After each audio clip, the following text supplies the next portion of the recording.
வணக்கம் மக்களே, இன்றைக்கி நம்ம சேனலில் பார்க்க போகிறது ஹோம்மேட் ஹேர் ஆயில் தான் பார்க்க போகிறோம். ஸோ வாங்க வீடியோக்குள்ளே போகலாம். ஸோ இதில் நான் உங்களுக்கு டிஸ்பிளேயில் என்னென்ன திங்ஸ் தேவைங்கிறது நான் உங்களுக்கு டிஸ்பிளே கொடுத்துருக்கேன். ஸோ உங்களோட ரெஃபரன்ஸ்க்கு நீங்கள் எல்லாமே பார்த்துக்கோங்க. இது கூட நான் 3 ஆயில் ஆட் பண்ணியிருக்கேன். கோகோனட் ஆயில் உங்களுக்கு பார்த்திங்கன்னா ஒரு 70% இருக்குது அப்படின்னா, மற்ற விளக்கெண்ணெய் ப்ளஸ் நல்லெண்ணெய், பாதாம் ஆயில் இதெல்லாம் பார்த்திங்கன்னா உங்களுக்கு ஒரு 30% அல்லது 20% ரேஞ்சில் இருக்கும். ஸோ இதுக்காக நம்ம என்ன பண்ணியிருக்கோன்னா,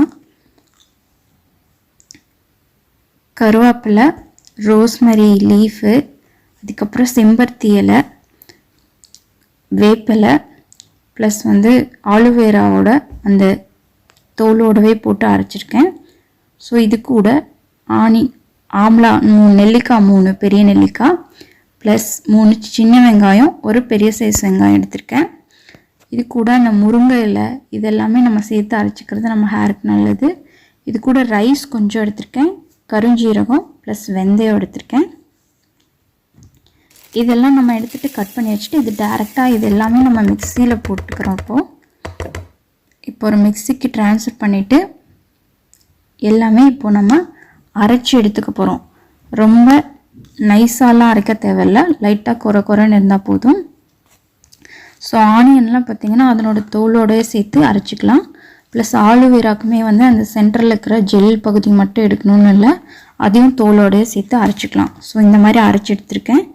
இப்போ நான் ஆயில் 4 ஆயில் மிக்ஸ் பண்ணி எடுத்து வச்சுருக்கேன் கடாயில். ஸோ அது கூட ஹீட் பண்ணுறதுக்காக ஸ்டவ் ஆன் பண்ணிட்டு இப்போ நம்ம அரைச்சி வச்ச எல்லா பேஸ்ட்டும் அதை உள்ளே ஆட் பண்ணிக்கலாம். இப்போ பார்த்திங்கன்னா இது கூடவே நான் ஆல்ரெடி இந்த கருஞ்சீரகத்தை நல்லா வறுத்துட்டு அதை பொடி பண்ணி வச்சுருக்கேன் பவுடராக. ஸோ அதையும் இப்போ ஆட் பண்ணிக்கிட்டேன். இப்போ பார்த்திங்கன்னா ஆயிலோட கலரே உங்களுக்கு சேஞ்ச் ஆகிருக்குது தெரியும். ஸோ நம்ம போட்ட திங்ஸ் எல்லாமே உங்களுக்கு கீழே அப்படியே செட்டில் ஆகிற ஸ்டேஜில் பார்த்திங்கன்னா உங்களுக்கு ஆயில் ரெடி ஆயிடுச்சுன்னு அர்த்தம். ஸோ அதில் இருக்கிற அந்த நீர் இதெல்லாம் உங்களுக்கு அப்சர்வ் ஆகிட்டு ஆயில் மட்டுமே இருக்கிற மாதிரி கன்சிஸ்டன்சியில் இருக்கும். ஸோ இப்போ ஒரு ஃபில்டருக்கு காஃபி ஃபில்ட்ரு, அதுக்கு மேலே ஒரு காட்டன் கிளாத் போட்டுட்டு நம்ம நல்லா ஃபில்ட்ரு பண்ணி எடுத்துக்கலாம். ஸோ ஈரம் இல்லாத ஒரு பாட்டிலில் நம்ம இப்போது ரெடி பண்ணி வச்சுருக்கிற ஆயிலை ஸ்டோர் பண்ணி வச்சுக்கிட்டோம் அப்படின்னா உங்களுக்கு 6 மந்த் ஆனாலும் உங்களுக்கு கெட்டு போகாது. ஸோ நமக்கு அதுக்குள்ளேயே உங்களுக்கு பார்த்திங்கன்னா ஆயில் யூசேஜ் இருக்கும், நல்லாயிருக்கும். ஸோ நீங்கள் ஒன்ஸ் ட்ரை பண்ணி பார்த்துட்டு ஃபீட்பேக் கமெண்ட் சொல்லுங்கள். தேங்க்யூ ஃபார் வாட்சிங்.